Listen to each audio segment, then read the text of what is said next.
Hello भैया लोग, welcome to elite institute. तो आज हम डिस्कस करने वाले हैं पी ब्लॉक के कंपाउंड के बारे में। इससे पहले हमने आपको इसकी फिजिकल प्रॉपर्टी और केमिकल प्रॉपर्टी और इसके जनरल कैरेक्टरिस्टिक थोड़ा बहुत डिस्कस किया था। तो अब कवर अप करना है हमें कुछ कंपाउंड के बारे में। जैसे मेन कंपाउंड क्या है, अमोनिया। अमोनिया हुआ, नाइट्रिक एसिड हुआ, फास्फोरस ट्राइक्लोराइड हुआ, फास्फोरस पेंटाक्लोराइड हुआ। तो सबसे पहले इसका डिस्कस करने का मतलब ये है कि हम अमोनिया के बारे में डिस्कस करेंगे। हमने आपको बताई थी अमोनिया के बारे में थोड़ा बहुत नॉलेज। अमोनिया मिलती कहाँ है? जहाँ जितनी ज़्यादा गंदगी वहाँ उतनी ही ज़्यादा अमोनिया मिलेगी। सबसे ज़्यादा क्या बोलते हैं, नाले वगैरह हुआ, बाथरूम वगैरह हुआ, वहाँ पे सबसे ज़्यादा आपको अमोनिया मिलेगी। तो अमोनिया बहुत ही ख़तरनाक होती है। तो हम इसमें सबसे पहले स्टार्टिंग पढ़ेंगे। तो अमोनिया बनती कैसे है? तो हाइड्रोजन की क्रिया डाई नाइट्रोजन से कराने पर अमोनिया बनती है। दैट इज कॉल्ड, इसे कहते हैं हम हैबर विधि। कौन सी मेथड? हैबर विधि। इसको बोला जाता है हैबर विधि। तो हाइड्रोजन की क्रिया अगर हम डाई नाइट्रोजन से करेंगे तो वो होता है हैबर विधि। अब बात आती है क्या बोलते हैं नेक्स्ट इसका। ये तो हैबर विधि है और ये है इसकी लेबोरेटरी विधि, प्रयोगशाला विधि। ये है इसका प्रयोगशाला विधि। लैब में कैसे बनाया जाता है, ये लैब मेथड है। ये लैब मेथड है, ये प्रयोगशाला विधि है। उसकी अमोनियम क्लोराइड को कैल्शियम ऑक्साइड के साथ गर्म करने पर अमोनिया मिलती है।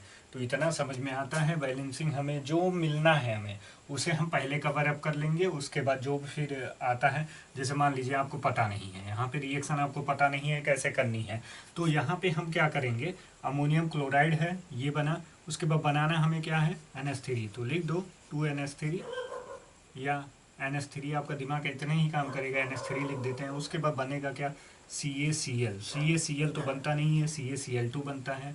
उसके बाद बनता क्या है, H2O बनता है। अब बैलेंस कर लीजिए, यहाँ पे 2 नाइट्रोजन, 1 नाइट्रोजन है, यहाँ पे कितने नाइट्रोजन है, 2।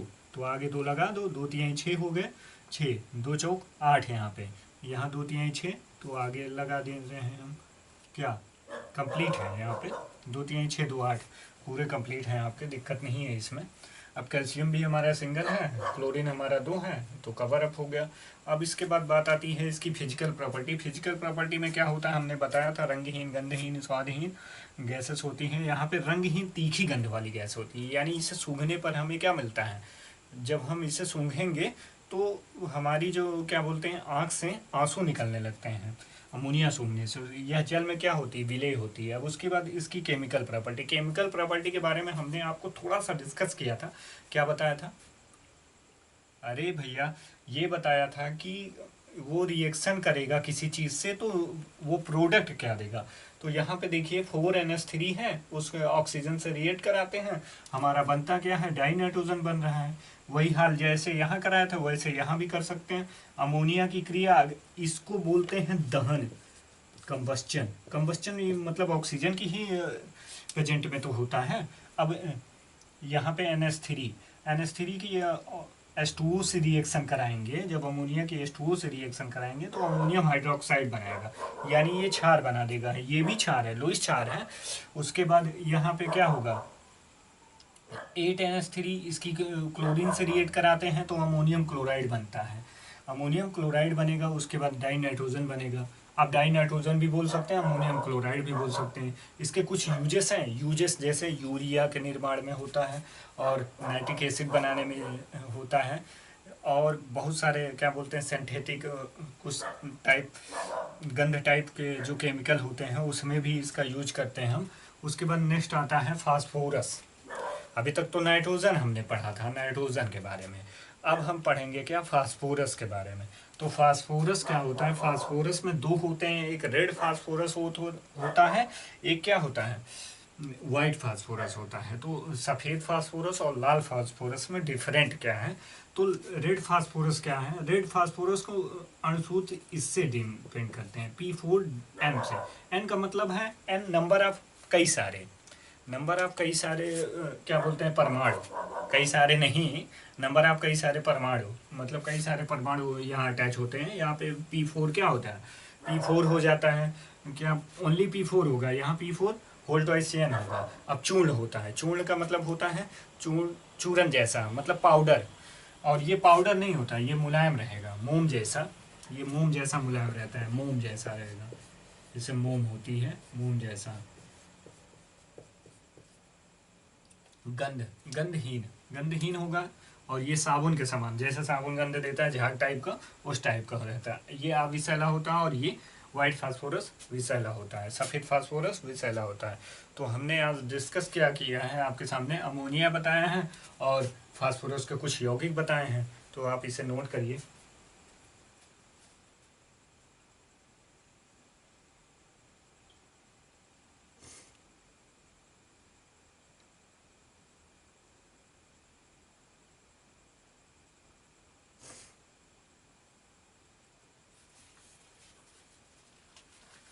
देखिए, इतना समझ में आया आपके। अब हम नेक्स्ट बढ़ते हैं, फास्फोरस के हैलाइड बताते हैं।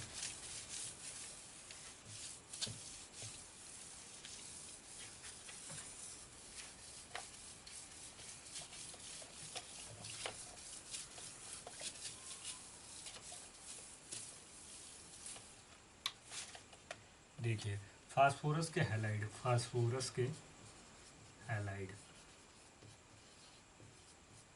हैलाइड हमने बताया था आपको, हैलाइड क्या होता है, हैलोजन से ही रिलेटेड होता है। फास्फोरस का हैलाइड दो टाइप्स बनाता है, एक PX3 टाइप बनाएगा, PX5 टाइप बनाएगा, दो टाइप बनाता है। तो इसमें हम पढ़ेंगे क्या, PCl3 पढ़ेंगे, और यहाँ पे हम पढ़ेंगे क्या, PCl5। यहाँ पे हम पढ़ेंगे PCl5 और यहाँ हम पढ़ेंगे क्या, PCl3।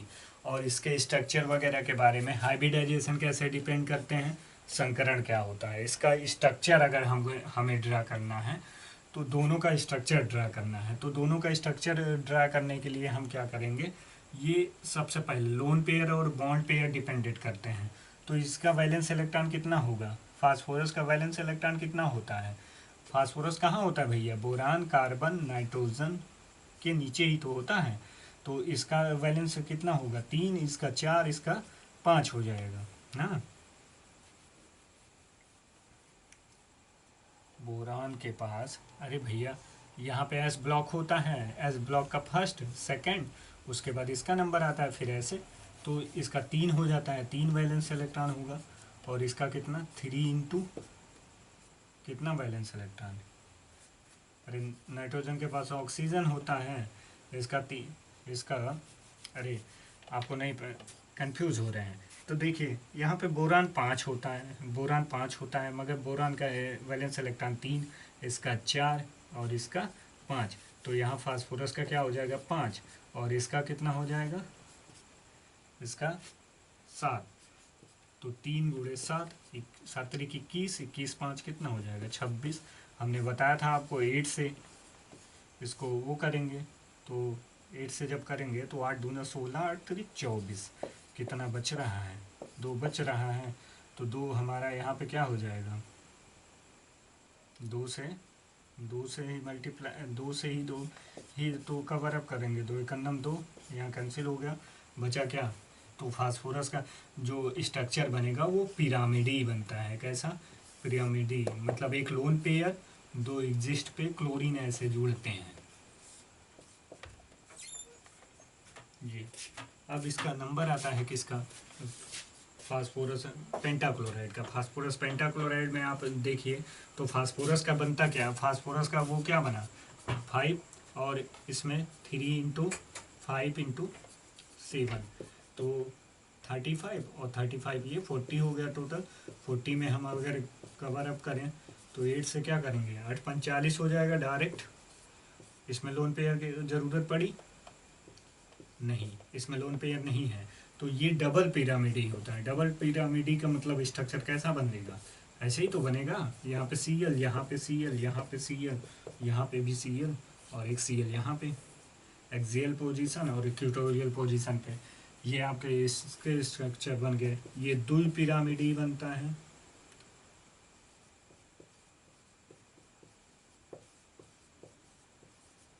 और ये पिरामिडी बनता है। ऐसे तो स्ट्रक्चर होता है, पिरामिडी बनेगा। और दोनों में हाइब्रिडाइजेशन किसका, इसका कितना हो जाएगा, sp क्या, sp3, और इसका इसका कितना हो जाएगा sp3d, इसका आएगा sp3d और इसका आएगा sp3। तो हैव यू नोटेड?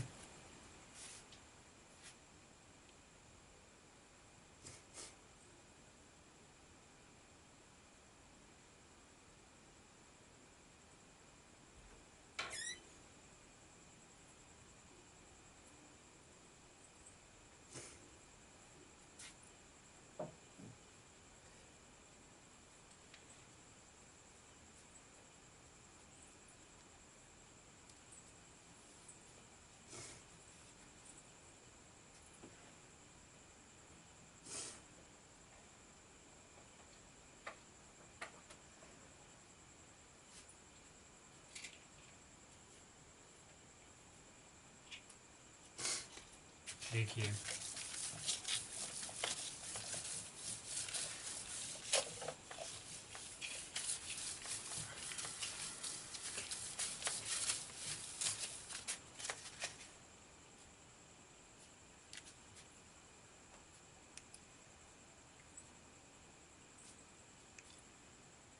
PCl5, देखिए PCl5 बनता कैसे है, P4 हुआ, उसके बाद ये 10Cl2 से बनाते हैं हम।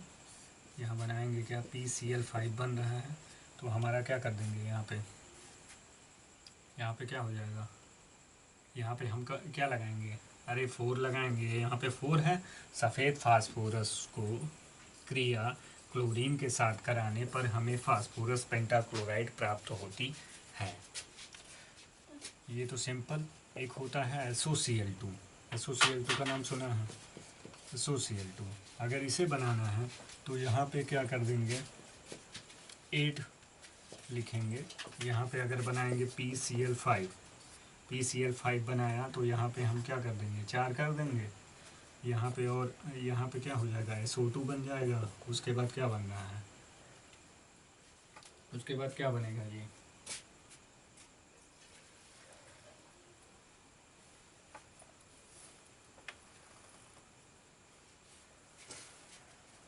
तो कवर अप करिए इसको। अरे 10SO2 कर दें, 10SO2 कर देते हैं तो ये क्या बन जाएगा,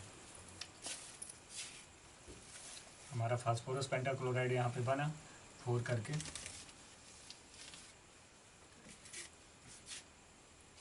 देखिए रिएक्शन सही है या गलत, यहाँ पे मिस्टेक है, 4 नहीं करेंगे हम, यहाँ 4 ना करके फास्फोरस पेंटाक्लोराइड करेंगे। कुछ इसकी मात्रा जो होगी यहाँ पे डिपेंडेंट ऐसी आ जाएगी। सही है ये, करेक्ट। तो अब देखिए, अब इसमें क्या आता है, यह हल्का पीला होता है। कैसा होता है, हल्का पीला होगा, हल्का पीला रहता है। और इसकी मान लीजिए PCl5 की रिएक्शन अगर हम H2O के साथ कराते हैं तो हमें मिलेगा क्या, क्या मिलेगा, H2O के साथ अगर रिएक्शन कराएंगे तो मिलेगा क्या हमें,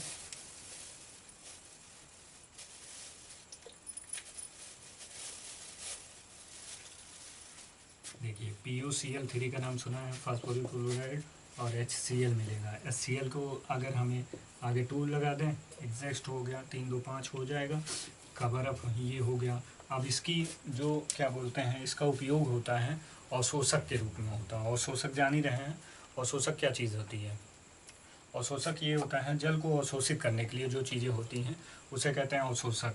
तो फास्फोरस पेंटाक्लोराइड का यूज वहीं पे होता है जहाँ पे किसी चीज़ को अवशोषक करना हुआ, वहाँ पे फास्फोरस पेंटाक्लोराइड का यूज करते हैं। एक ये यूजेस हुआ, एक होता है कार्बनिक संश्लेषण के रूप में इसका यूज होता है। फास्फोरस पेंटाक्लोराइड का यूज हम कार्बनिक संश्लेषण के रूप में भी करते हैं। तो ये नोट करिए आप।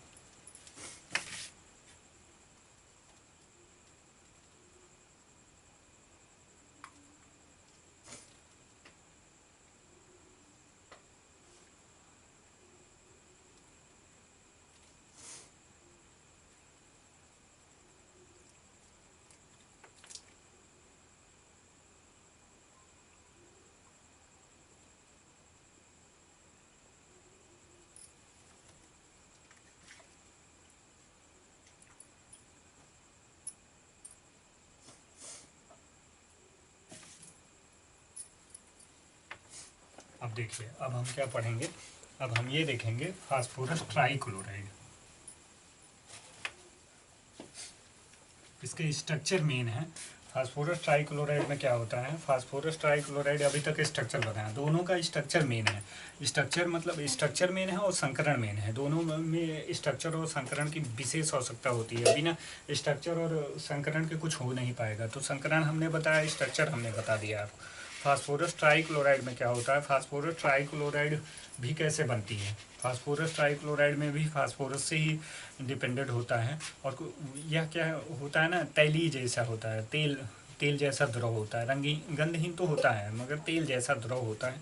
और यह होता है जल को अवशोषित करने के लिए किया जाता है। तो एक बार फिर से कवर अप करने के लिए हम sp3 और sp3d, वो sp3d बनाता है, फास्फोरस पेंटाक्लोराइड क्या करता है, sp3d बनाता है, और फास्फोरस ट्राइक्लोराइड क्या बनाता है, sp3 बनाता है। दोनों की स्ट्रक्चर जो एज अ सेम है। तो आज से आपका ये ग्रुप जो 15 था ये कवर अप हो चुका है। लगभग आपका ग्रुप 15 80% कवर अप है। रही बात 20%, वो 20% नेक्स्ट वीडियो में हम आपको कवर कर देंगे। तो आज आपका ये कवर हो गया। अब ग्रुप 15 एलिमेंट जो था आज आपका ये ओवर। तो अब हम पढ़ेंगे क्या, ग्रुप 16 पढ़ेंगे। ग्रुप 16 को में क्या हो रहा है, ऑक्सीजन की फैमिली के बारे में। तो थैंक यू क्लास, आज के लिए इतना ही। और डेली टू डेली आप प्रिपेयर करिए और बढ़िया से अच्छे से पढ़ते जाइए, तो बढ़िया से। तो thank you, thanks very much.